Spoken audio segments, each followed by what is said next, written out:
In the world of psychology, we see different personality types that tend to thrive on certain adverse situations. And gold and silver are really, in a sense, the same way. And they're thriving right now based off of what I'm going to be talking about in this video. So while we're here, we might as well explore.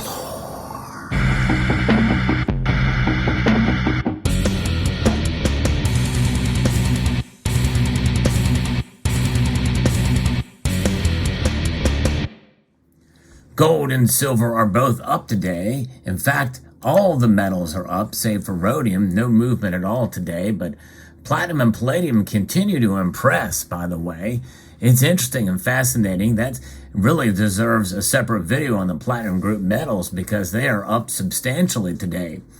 Gold and silver, though not up by a whole lot, are still up for reasons I'm going to talk about in this video. If you enjoy videos like this where I talk about the markets and the fundamentals of precious metals, I hope you would consider pressing that thumbs up button down below. And if you haven't done so already, I hope you will consider subscribing to the channel. So I'm going to be referencing an article here from Reuters that talks a lot about what's happening with gold here today, and to some extent silver as well too, although it only went up 4 cents today to $25.68. I think there's a little bit of resistance for gold to climb at the same pace of and outshine gold. It's not happening with gold. With silver right now, it's up just over 1/10 of a percentage point to $25.68, still comfortably above that $25 support level. Gold, though, however, is up $13.30 today. That's over 1/2 a percentage point to $2,035, moments before the markets close. Now, as I record this video, the gold to silver ratio is now nearing the 80-to-1 range again, which is considered unusually high. However, that unusual, gold to silver ratio is something that we're seeing happen more and more often. It's taken a whole lot more silver to buy gold in this market. And so it's going to be very interesting to see how things play out in the coming weeks and months. But what's happening here? Well, gold is gaining on the economic risks of U.S. inflation. With U.S. inflation, that's going to be the focus. Those numbers are going to be coming out tomorrow. And if they do come in lower than expectations, in other words, we see disinflation continue, we very well could see a fairly big pullback for gold and silver. Because that means that likely there's going to be a pause for the Federal Reserve. And that's really what it's about. The Fed controls everything. We don't like that, but they are trying to manage the economy and they control the narrative in a sense. And that's kind of where we are at, as this is going to give us some indications there. And they're positioning for the U.S. inflation print for cues on the trajectory of interest rates. And that's really the bottom line. And silver is going to be affected to a degree, although it is interesting. This is the second day in a row that we've seen silver not move in the way that it usually does Usually when gold goes up, silver tends to go up even more. When gold goes down, silver tends to go down even more. Equities markets fell on concerns about China's domestic demand recovery after weak Chinese trade data and the impasse over the U.S. debt ceiling. That's another thing, too. A lot of uncertainty. So they are thriving on this, on nervousness of the markets, of the uncertainty. I've heard about different personality types thriving on conflict.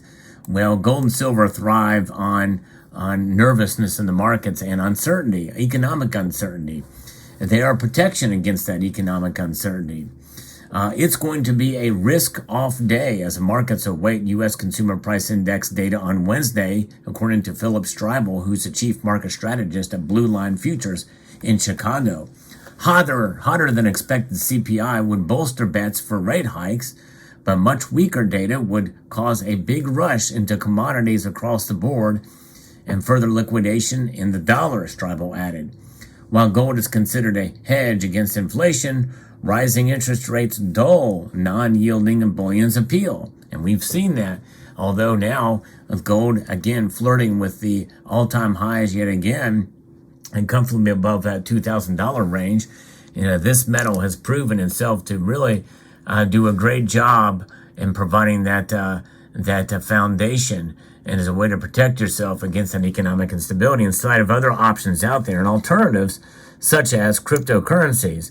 Gold has done a very fine job, I say, and it makes me kind of happy that I've made a considered impactful move into the metal starting in 2017.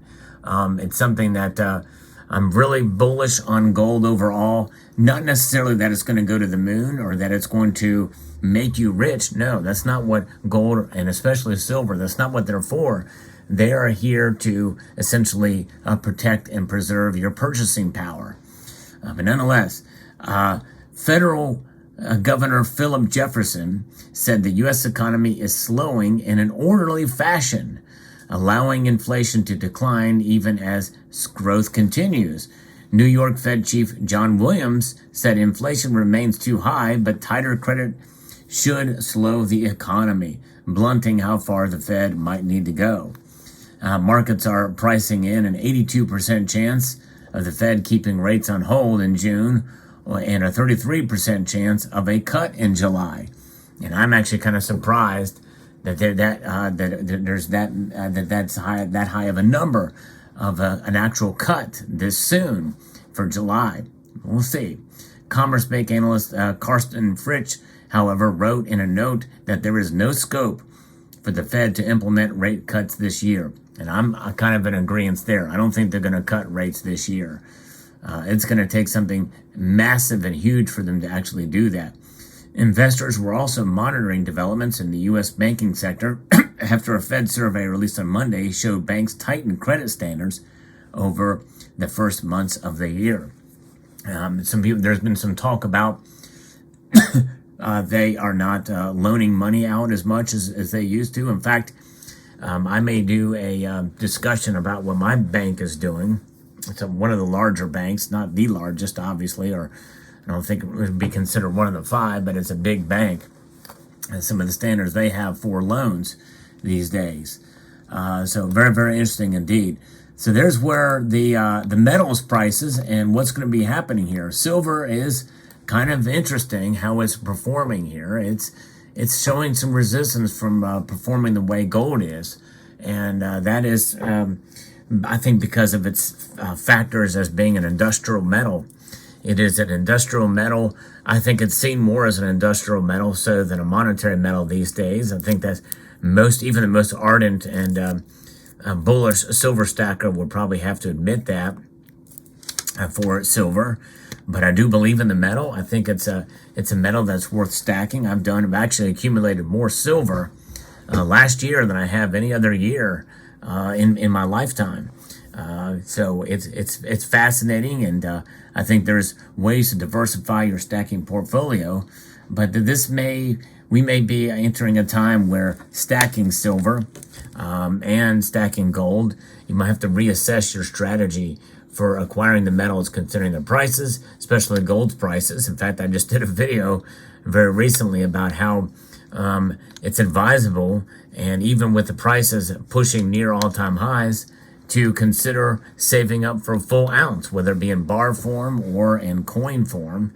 I think it's a good idea as the ultimate, especially for diversification, and especially if you feel like you've acquired an appreciable amount of silver. It's a way of maturity in stacking, I think, to get the full ounces and to show that discipline in terms of being able to save up to be able to do it. But the gold and silver, essentially, they thrive on this uncertainty, and the markets are driven by that. Again, be prepared for what's going to happen tomorrow. We could see a fairly dramatic move, probably one way. It's going to go down. If the numbers come in better than they expect, in other words, let's say, the CPI is sitting at 5% now, and it comes in now at 4.5%. And then I don't know what their expectations are, but let's say they were expecting a 4.7%, from 5% down to 4.7, and it comes in at 4.5 or 4.3, then I think you'll see gold and silver fall, maybe close to support. Yes, that's right. They could fall close to support. In other words, we might see gold fall about $35 and silver fall about 68 cents or so. But the nervousness of it means that, hey, if we come in higher than expectations, and let's say inflation is, if they're calling for 4.7 and it comes in at 4.9 or stays the same, then we could continue to see the prices edge up slowly. I don't think there's going to be a dramatic rise because part of the move in today's prices, even though not by much, is still based off of psychology, the nervousness of the markets. Typically, the moves are erratic, but I don't think they'll be quite so erratic if they come in a little bit hotter than expected. But I could be wrong there too. We'll see. The one thing that people have to understand is that when the Fed raises rates, the repercussions of that activity may be months out before we see it. That's why it's very tough. It's like turning the wheel on a big, huge, massive passenger ship and then waiting for the turn to actually implement. It takes a while. It's a big ship. The U.S. economy is a big ship, and the Federal Reserve is the captain of that ship. Sadly, it's not the way it should be. We know, but that will require a lot of repealing of laws in order to gain back the function of the constitutional money, which is what we're looking at right here. Gold and silver provide that. So there you go. Very interesting day indeed. We'll see how this plays out. Let me know what your thoughts are about this situation today, about what gold and silver thrive on. It is that uncertainty. So I'd like to extend a multitude of gratitude to you all for taking the time to watch and to encourage you to please rate, share, comment, and subscribe.